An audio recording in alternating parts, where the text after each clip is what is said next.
मायके वर्सेस ससुराल की बारिश। तेज बारिश हो रही होती है। आसमान में काले बादल छाए हुए होते हैं। गली के छोटे छोटे बच्चे बारिश में खेल रहे होते हैं। कोई पानी में कूद रहा होता है तो कोई कागज की नाव चला रहा होता है। एक मिडिल क्लास घर के बाहर लकड़ी और टीन की बनी छोटी सी झोपड़ी होती है। झोपड़ी के नीचे एक बड़ा सा टब पानी का भरा होता है। उसके पास गंदे बर्तनों का ढेर लगा होता है। नेहा वहीं बैठकर बर्तन धो रही होती है। उसका मन भी बारिश में नहाने का कर रहा होता है। काश मैं भी थोड़ी देर बारिश में नहा पाती। नेहा बर्तन छोड़कर धीरे धीरे उठती है और बारिश की तरफ बढ़ने लगती है। तभी पीछे से उसकी माँ मधुबाला आ जाती है। कहाँ जा रही है तू? मम्मी बस थोड़ी देर बारिश में नहा लेती। चुपचाप सारे बर्तन धुल जाने चाहिए। अगर थोड़ी देर में साफ नहीं हुए ना तो देख लेना आज तेरी क्या हालत करूंगी। मम्मी मेरा बारिश में नहाने का बहुत मन कर रहा है, प्लीज। शर्म लिहाज बची है या नहीं?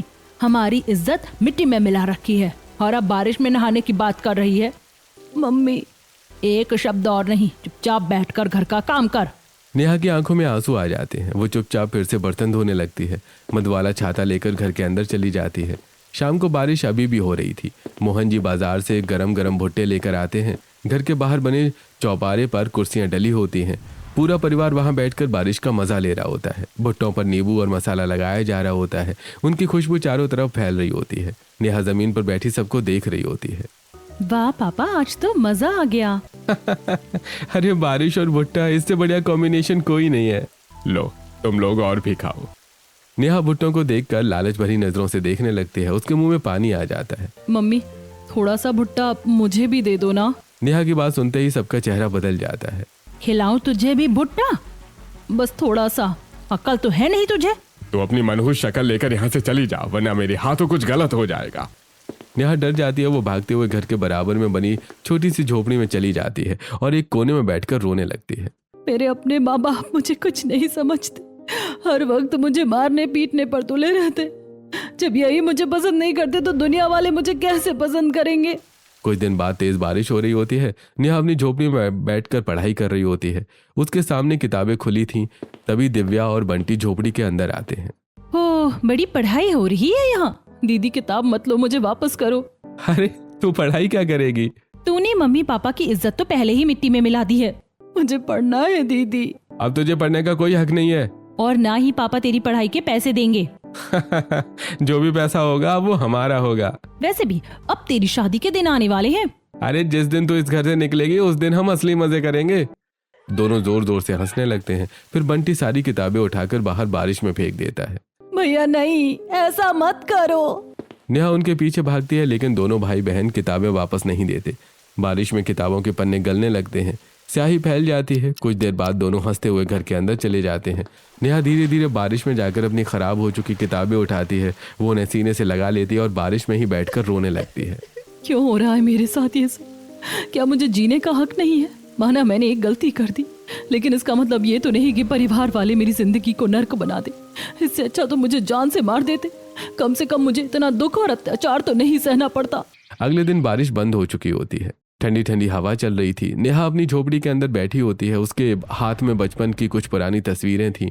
वो एक एक फोटो को ध्यान से देख रही होती है। एक फोटो में मोहन जी उसे कंधे पर बैठाकर मेले में घुमा रहे थे। दूसरी फोटो में मधुबाला उसे प्यार से खाना खिला रही होती हैं। तीसरी फोटो में पूरा परिवार हंसता हुआ दिखाई देता है। कितना प्यार करते थे सब मुझे। मम्मी हर छोटी बात पर मुझे गले लगा लेती थी। पापा मेरी हर जिद पूरी करते थे। काश मैंने वो सब किया ही ना होता। काश वो प्यार हमेशा के लिए मुझसे नहीं छिनता। फिर मेरे मम्मी पापा मेरे साथ कभी ऐसा व्यवहार नहीं करते। नेहा फूट फूट कर रोने लगती है और सोचने लगती है पुरानी बातें। 6 साल पहले का समय होता है। मोहन जी का परिवार बहुत खुशहाल होता है। घर में दिव्या, बंटी और नेहा तीनों बच्चों को बराबर का प्यार मिलता होता है।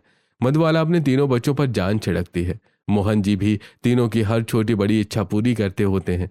घर में हमेशा हंसी खुशी का माहौल रहता है। देखो, किसी को ये नहीं कहना चाहिए कि मम्मी ने किसी को ज्यादा प्यार किया है। मम्मी आप सबसे ज्यादा प्यार तो नेहा से करती हो। हाँ, ये तो आपकी लाडली है। झूठ मत बोलो, मम्मी आप तीनों से बराबर प्यार करती हो ना। मेरे लिए तुम तीनों एक जैसे हो। और मेरे लिए भी। तीनों भाई बहन मुस्कुराने लगते हैं। उस समय कोई नहीं जानता होता कि कुछ साल बाद यही परिवार पूरी तरह बदल जाएगा। कुछ समय बाद नेहा का एडमिशन शहर के एक बड़े कॉलेज में हो जाता है। पूरे घर में खुशी का माहौल होता है। अरे मेरी बेटी कॉलेज जाएगी और खूब पढ़ाई करेगी। हाँ, मेरी बेटी एक दिन बहुत बड़ा नाम करेगी। Thank you mummy papa. दूसरी तरफ मोहन जी अपने बड़े भाई यानी ताऊ जी के साथ मिलकर एक फैक्ट्री चलाते होते हैं। दोनों पार्टनरशिप में काम करते हैं। उनकी फैक्ट्री में किसानों के लिए खाद, फर्टिलाइजर और फसलों की दवाइयाँ बनाई जाती हैं। दोनों भाइयों की इलाके में काफ़ी इज्जत होती है। मोहन, इस बार का ऑर्डर समय पर पूरा होना चाहिए। भैया चिंता मत करो, सब समय पर हो जाएगा। कॉलेज में नेहा की मुलाकात एक लड़के से होती है। लड़का बाहर से बहुत अच्छा और समझदार दिखता है, लेकिन असल में वो लालची और स्वार्थी होता है। उसे पता चल जाता है कि नेहा अच्छे परिवार से है। हाय, मैं तुम्हारी क्लास में नया हूँ। हाय। धीरे धीरे दोनों की दोस्ती हो जाती है। लड़का रोज नेहा से बातें करने लगता है। अरे पता है, जब तुम हंसती हो ना तो बहुत अच्छी लगती हो। अच्छा जी। कुछ महीनों में लड़का नेहा को अपने प्यार के जाल में फंसा लेता है। यार, मैं अब हमारी दोस्ती को आगे बढ़ाना चाहता हूँ। मतलब? मैं इस दोस्ती को रिलेशनशिप में बदलना चाहता हूँ। नेहा उसकी बातों में आ जाती है। मुझे भी तुम अच्छे लगते हो। रिलेशनशिप शुरू होते ही लड़का नेहा का फायदा उठाने लगता है। यार, मुझे एक नई वॉच बहुत पसंद आई है। तो ले लो ना। पैसे नहीं है। ठीक है, मैं दिला दूंगी। अगले दिन नेहा उसे महंगी घड़ी गिफ्ट कर देती है। तुम सच में बहुत अच्छी हो। तुम्हारे लिए तो कुछ भी। अब ये रोज का सिलसिला बन जाता है। यार, मैं दुकान पर खड़ा हूँ, मुझे 2000 रुपए चाहिए। ठीक है, मैं अभी भेजती हूँ। लड़का रोज किसी न किसी बहाने नेहा से पैसे और गिफ्ट लेता रहता है। नेहा आंख बंद करके उस पर भरोसा करती रहती है। एक दिन नेहा फैसला करती है कि वो लड़के को सरप्राइज देगी। वो उसे प्रपोज करने का प्लान बनाती है और उसके घर पहुंच जाती है। लेकिन जैसे ही वो दरवाजा खोलकर अंदर जाती है, उसके पैरों तले जमीन खिसक जाती है।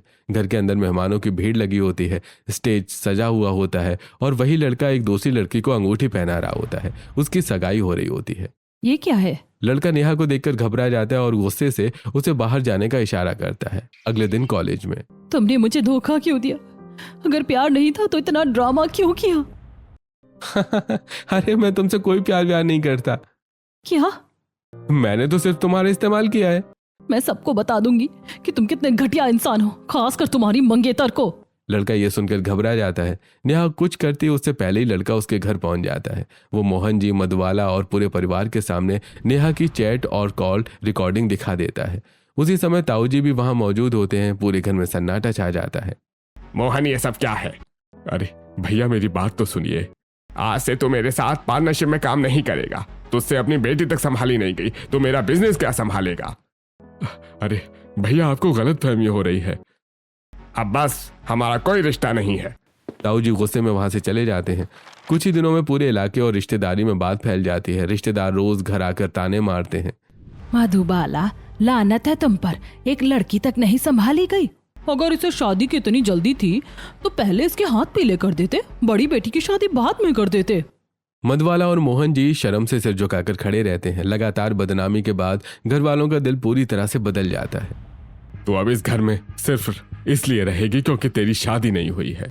हाँ, तूने हमारे साथ विश्वासघात किया है। आज के बाद हमसे कोई उम्मीद मत रखना और आज से तेरा कॉलेज भी बंद। मम्मी, पापा। चुप। पूरा परिवार एक पार्टी में गया होता है, लेकिन नेहा को घर पर अकेला छोड़ दिया जाता है। आपकी छोटी बेटी कहाँ है? मेरी छोटी बेटी मेरे लिए मर चुकी है। अब मेरे लिए सिर्फ एक बेटी है, दिव्या। अब उसे कोई परिवार का हिस्सा नहीं मानता है। समय बीतता जाता है। घर में मिलने वाला हर प्यार, हर सुविधा अब सिर्फ दिव्या और बंटी को मिलती है। परिवार घूमने जाता है, मेले जाता है, रिश्तेदारों के घर जाता है, लेकिन नेहा को हमेशा घर पर छोड़ दिया जाता है। अगर कभी नेहा बिना बताए घर से बाहर चली जाती तो शाम को मोहन जी उसे बुरी तरह डांटते और मारते। किसने कहा था घर से बाहर जाने को? पापा, मैं बस। आज के बाद बिना पूछे बाहर कदम रखा तो अच्छा नहीं होगा। नेहा चुपचाप आंसू बहाने लगती है। अगले दिन सुबह से ही बहुत तेज बारिश पड़ रही थी। घर की छत पर बारिश की बूंदें जोर जोर से गिर रही थी। अंदर रसोई में मधुबाला गर्मा गर्म पकौड़े तल रही होती है। पूरे घर में पकौड़े की खुशबू फैली हुई थी। ड्राइंग रूम में मोहन जी, दिव्या और बंटी खिड़की के पास बैठकर बारिश का मजा ले रहे होते हैं। लो, सब लोग गर्मा गर्म पकौड़े खाओ। अरे वाह मम्मी, बारिश में पकौड़ों का मजा ही अलग है। सच में आज तो मौसम बड़ा सुहाना है। तभी नेहा धीरे से वहां आकर खड़ी हो जाती है। उसकी नजर पकौड़ों की प्लेट पर पड़ती है। मम्मी, मुझे भी थोड़ा दे दो, रसोई में तेरे लिए रोटी रखी है। नेहा चुपचाप रसोई में जाती है। वहां एक सूखी रोटी और थोड़ा सा बचा हुआ अचार रखा होता है। वही लेकर वो एक कोने में बैठ जाती है। दूसरी तरफ पूरा परिवार हंसते हुए चाय पकौड़े खा रहा होता है, जबकि नेहा सूखी रोटी खाकर पेट भरने की कोशिश कर रही होती है।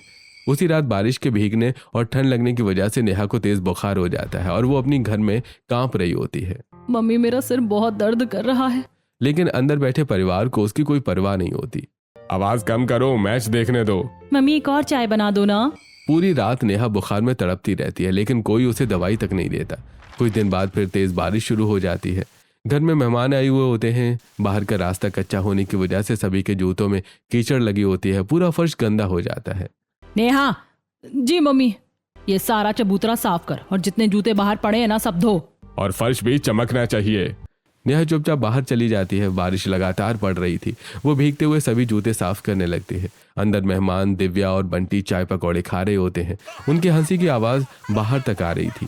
नेहा के पेट में जोर जोर से गुड़ गुड़ हो रही होती है। उसे बहुत भूख लगी थी, लेकिन उसके लिए किसी के मन में दया नहीं होती। अगले दिन शाम को नेहा उदास होकर गांव के बाहर बने एक तालाब के किनारे बैठी होती है। मौसम सुहाना होता है, ठंडी हवा चल रही होती है। पता नहीं मेरी जिंदगी कब बदलेगी। अचानक उसकी नजर अपनी घड़ी पर पड़ती है। अरे 7 बजने वाले, अगर देर हुई तो मम्मी मुझे यहाँ आकर पीटेंगी। वो जल्दी से वहां से उठकर चली जाती है।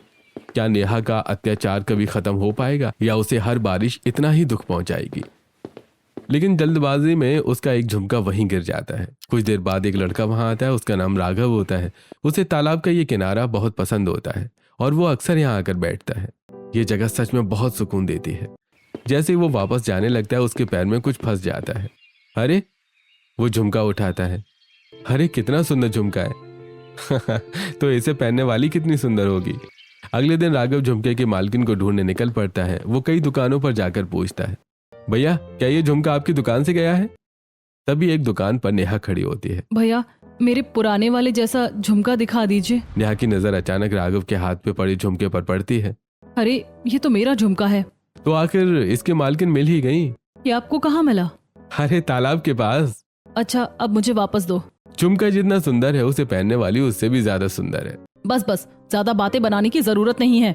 कुछ दिनों बाद नेहा सड़क पर उदास होकर चल रही होती है। वो अपने विचारों में खोई होती है। तभी एक तेज रफ्तार ट्रक उसकी तरफ आ रहा होता है। नेहा संभालो!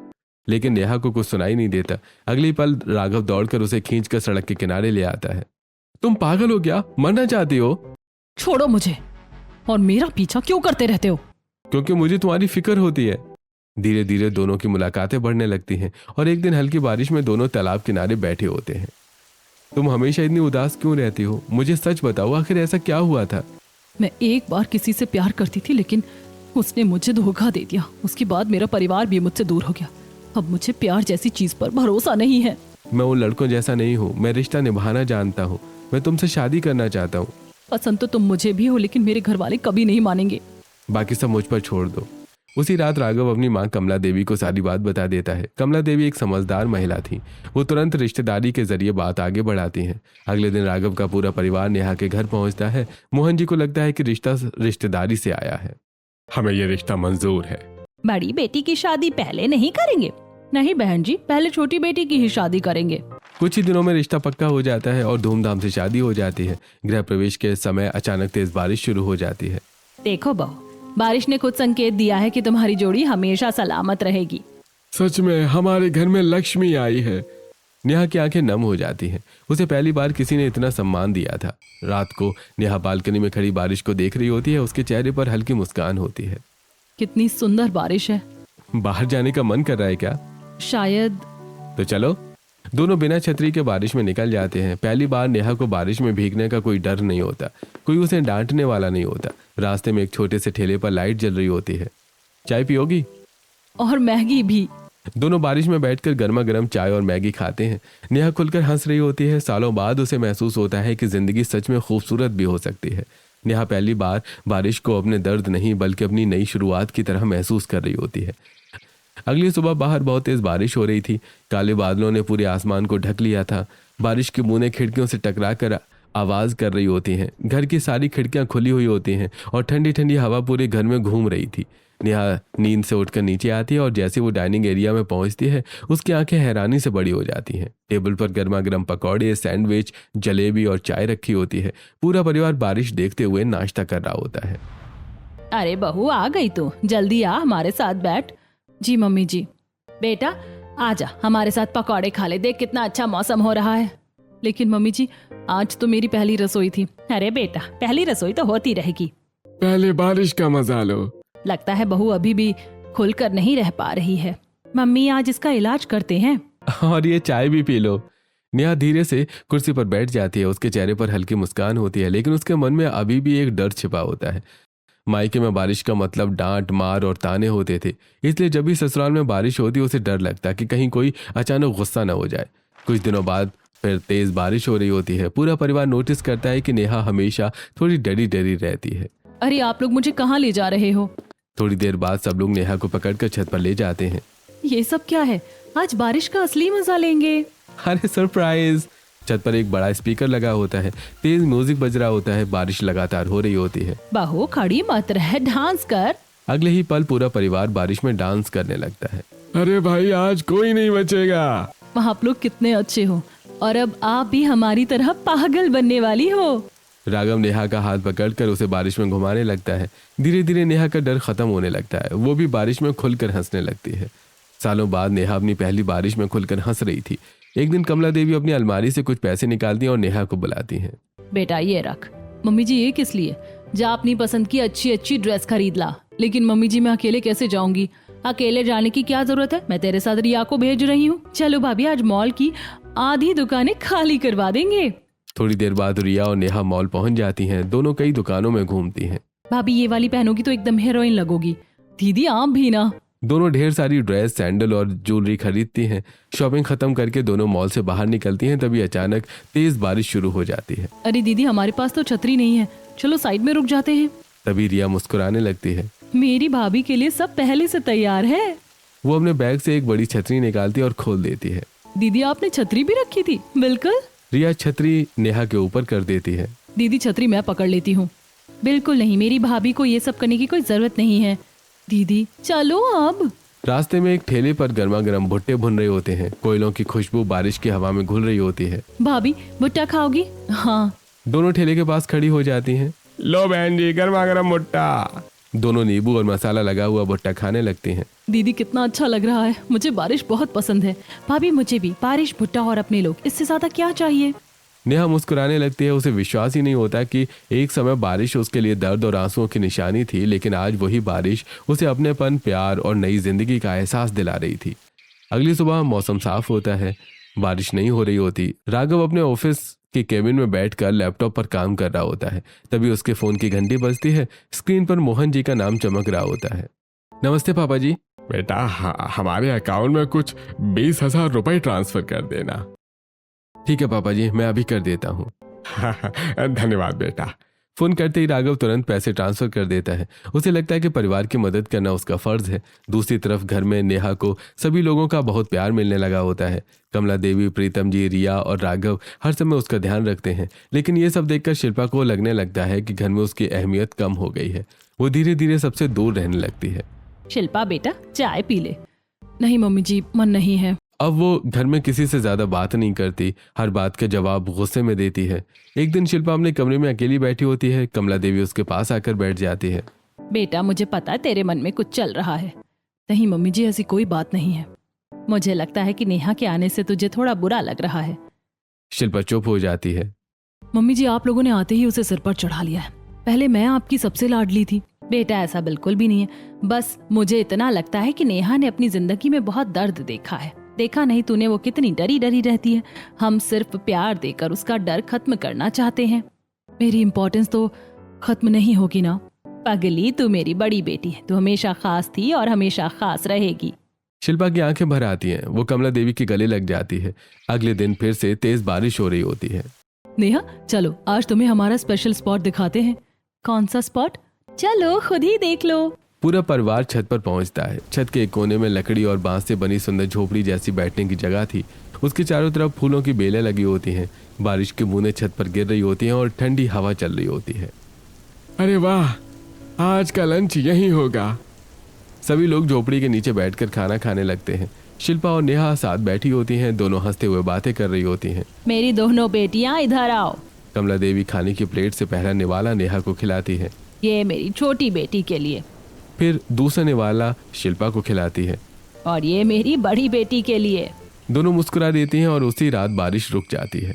राघव बालकनी में खड़ा ठंडी हवा का आनंद ले रहा होता है। तभी उसका फोन बजता है। बेटा बंटी की फीस जमा नहीं हुई है, अकाउंट में 30,000 रुपए भेज देना। ठीक है पापा जी। फोन करने के बाद राघव 30,000 रुपए की जगह 50,000 रुपए ट्रांसफर कर देता है। शायद इससे उनकी थोड़ी और मदद हो जाए।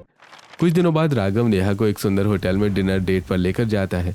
बाहर हल्की बारिश हो रही थी और माहौल बहुत खूबसूरत लग रहा होता है। पता है, ये तालाब मेरा फेवरेट स्पॉट है। सच में?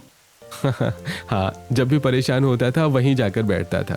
मुझे भी वो जगह बहुत पसंद है। एक दिन हम दोनों वहाँ साथ बैठेंगे। अगले दिन दोनों तालाब के किनारे बैठे होते हैं। हवा चल रही होती है। दोनों एक दूसरे का हाथ पकड़े हुए होते हैं। तभी अचानक बारिश शुरू हो जाती है। अरे, लगता है भगवान भी हमारी बात सुन रहे हैं।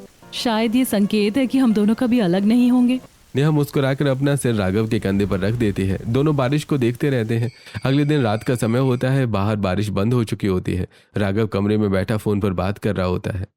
जी पापा जी, मैं पैसे अभी ट्रांसफर कर देता हूँ, बस 10 मिनट दीजिए। तभी बाथरूम से नेहा बाहर आती है। किसका फोन था? अरे कुछ नहीं, पापा जी का फोन था, उन्हें थोड़े पैसों की जरूरत थी। नेहा अचानक गंभीर हो जाती है। क्या मतलब? वो आपसे पैसे क्यों मांग रहे हैं? अरे कभी कभी मदद मांग लेते हैं, इसमें कौन सी बड़ी बात है। कभी कभी मतलब वो पहले भी पैसे ले चुके हैं? हाँ, जब भी जरूरत होती है। आखिर वो मेरे भी मम्मी पापा जैसे हैं। अगर मैं उनकी मदद कर दूं तो उसमें क्या गलत है। नेहा का चेहरा उतर जाता है। आपको कुछ नहीं पता। मतलब? जब वो मेरा मान सम्मान नहीं करते थे तब उन्हें मेरी कोई परवाह नहीं थी। फिर आप उन्हें बार बार पैसे क्यों दे रहे हैं? लेकिन वो मेरे सास ससुर भी तो हैं। बस बात खत्म। नेहा बिस्तर पर जाकर दूसरी तरफ मुंह करके लेट जाती है। अरे नेहा, मुझे सच बताओ, आखिर बात क्या है। लेकिन नेहा कोई जवाब नहीं देती। कमरे में खामोशी छा जाती है और राघव सोच में डूबा अपनी पत्नी को देखता रह जाता है। उस रात के बाद नेहा राघव से बहुत नाराज हो जाती है। वो उससे कम बात करने लगती है। दूसरी तरफ मोहन जी और मधवाला बार बार राघव को फोन करते रहते हैं। अगले दिन ऑफिस में बैठे राघव के फोन पर फिर मोहन जी का कॉल आता है। बेटा, पैसों का इंतजाम हुआ क्या? पापा जी, अभी मेरी सैलरी नहीं आई है, थोड़ी दिन में बाद में देखता हूँ। बेटा जल्दी इंतजाम करो, मुझे पैसों की बहुत जरूरत है। जी पापा जी। राघव जानबूझकर उनके कॉल कम उठाने लगता है। उसे लगने लगता है कि कहीं कोई बात उसे छिपाई जा रही है। उसी दिन नेहा के फोन पर मोहन जी का कॉल आता है। तेरे पति से 10,000 रुपए मांगे थे, उसने दिए नहीं, अब तू हमें पैसे भेज। मैं क्यों दूं आपको पैसे? जब आप मुझे कुछ नहीं मानते थे, आपने तो मुझे मरा हुआ मान लिया था। फिर मेरे पति के पैसों पर आपका क्या हक बनता है? तभी मधवाला फोन छीन लेती है। चुपचाप पैसे ट्रांसफर कर दे, वरना देख लेना तेरा क्या हश्र होगा। आइंदा मुझे फोन करने की कोई जरूरत नहीं है। नेहा फोन काट देती है। अगले दिन मोहन जी और मधवाला अचानक नेहा के ससुराल पहुंच जाते हैं। बाहर हल्की बारिश हो रही थी। ड्राइंग रूम में कमला देवी, प्रीतम जी, राघव, शिल्पा और नेहा बैठे हुए बातें कर रहे होते हैं। बहन जी, मैं अपनी बेटी से 2 मिनट अकेले में बात कर लूं? अरे बहन जी, कैसी बात कर रही है? वो आपकी ही बेटी है, जब मन करे उससे बात कर लिया करो। मधुबाला नेहा को कमरे में ले जाती है और दरवाजा बंद कर देती है। बिना कुछ कहे मधुबाला एक जोरदार थप्पड़ नेहा के चेहरे पर मार देती है। जब तुझे बोला था कि 10,000 रुपए भेज दे तो भेजे क्यों नहीं? मम्मी, जब आपको मुझसे कोई मतलब ही नहीं है तो मेरे पति से भी कोई मतलब नहीं होना चाहिए। और वो भी मेरा ही पति है। उसके पैसे भी आपके लिए हराम के पैसे हुए। ससुराल आकर बहुत जुबान चलने लगी। मायके का दर्द भूल गई है तू? नेहा के चेहरे पर लाल निशान पड़ जाते हैं। नेहा रोते हुए दरवाजा खोलती है और नीचे हॉल में आ जाती है। उसके बाल बिखरे हुए होते हैं। चेहरे पर थप्पड़ों के साफ निशान दिखाई दे रहे होते हैं। बाहर कड़कड़ाती बारिश हो रही होती है। पापा जी, मम्मी जी, अगली बार से मेरे मायके वालों को इस घर में घुसने भी मत देना। देखिए इन्होंने मेरे चेहरे का क्या हाल कर दिया है। पूरा हॉल एकदम शांत हो जाता है। ये निशान इन्होंने किए हैं? हाँ, यही सब तो मेरे साथ मायके में भी होता था। बेटा तू कैसी बातें कर रही है? हम तेरे मम्मी पापा हैं, हमने तुझे पाला पोसा है, तेरे लिए कितना कुछ किया है। क्या किया आपने मेरे लिए? एक गलती हो गई थी मुझसे। मैंने एक लड़के से प्यार कर लिया था, लेकिन उसके बाद आपने मेरी पूरी जिंदगी नर्क बना दी। क्या लड़की सिर्फ घर की इज्जत होती है? उसकी अपनी कोई जिंदगी नहीं होती। उस लड़के ने मुझे धोखा दिया था, फिर भी सारी सजा मुझे मिली। वो रिश्ता हम दोनों के बीच था, लेकिन आपने मुझे अपराधी बना दिया। नेहा की आंखों से लगातार आंसू बह रहे होते हैं। मैं पहले ही टूट चुकी थी, मैं डिप्रेशन में थी, लेकिन आपने मेरी जिंदगी को और नरक बना दिया। मुझे जीने तक का हक छीन लिया। कहते कहते नेहा घुटनों के बल जमीन पर बैठ जाती है। राघव तुरंत दौड़कर उसके पास बैठ जाता है। अरे तुम्हें रोने की जरूरत नहीं है, अब तुम्हें कोई दुख नहीं देगा। राघव खड़ा होकर मोहन जी और मधवाला की तरफ देखता है। आज के बाद मैं आपको 1 रुपया भी नहीं भेजूंगा और ना ही आप लोगों का मेरी पत्नी से कोई रिश्ता है। जब आप इसे अपशगुनी कहते हैं, समझते हैं, तब उसे याद नहीं किया। अब उसकी खुशियों पर आपका कोई हक नहीं है। ये हमारे घर का खास हिस्सा है और हम इसे किसी की वजह से रोने नहीं देंगे। बहन जी, अब आप लोग यहाँ से चले जाइए। हमारे घर में हाथ उठाने की इजाजत आपको नहीं है। मोहन जी और मधुबाला के चेहरे उतर जाते हैं। अरे बेटा, हमें माफ कर दे। हमसे बहुत बड़ी गलती हो गई, बस एक मौका और दे दे। मैं आपको इस जन्म में कभी माफ नहीं कर पाऊंगी। दोनों रोते हुए घर से बाहर चले जाते हैं। थोड़ी देर बाद बाहर बहुत तेज बारिश शुरू हो जाती है। घर के गार्डन में टीन की एक सुंदर बैठने की जगह बनी होती है। सभी लोग वहां कुर्सियां लगाकर बैठे होते हैं। एक तरफ भुट्टे भुने जा रहे होते हैं, दूसरी तरफ गर्मा गर्म चाय और पकौड़े रखे होते हैं। पूरा परिवार नेहा के आसपास बैठा होता है। बेटा, क्या सच में वो लोग तुझे इतना मारते थे?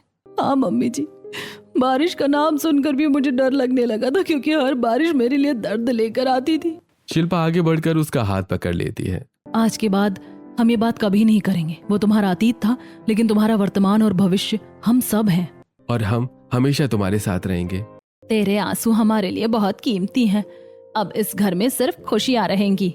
अब से ना तेरे मायके वाले यहाँ पर आएंगे और ना तुझे वहां जाने की कोई जरूरत है। मेरी प्यारी भाभी दुनिया की हर खुशी डिजर्व करती हैं। नेहा चारों तरफ अपने नए परिवार को देखती है। पहली बार उसे महसूस होता है कि उसे एक ऐसा घर मिल गया है जहां उसे उसके अतीत से नहीं बल्कि उसके दिल से प्यार किया जाता है। बाहर बारिश लगातार बरस रही होती है, लेकिन इस बार उन बूंदों में दर्द नहीं बल्कि अपनापन और सुकून छिपा होता है। क्या नेहा की गलती इतनी बड़ी थी कि मायके वालों ने उसे माफ करने की बजाय उस पर इतने अत्याचार करे और उसे अपने परिवार का सदस्य मानने से मना ही कर दिया?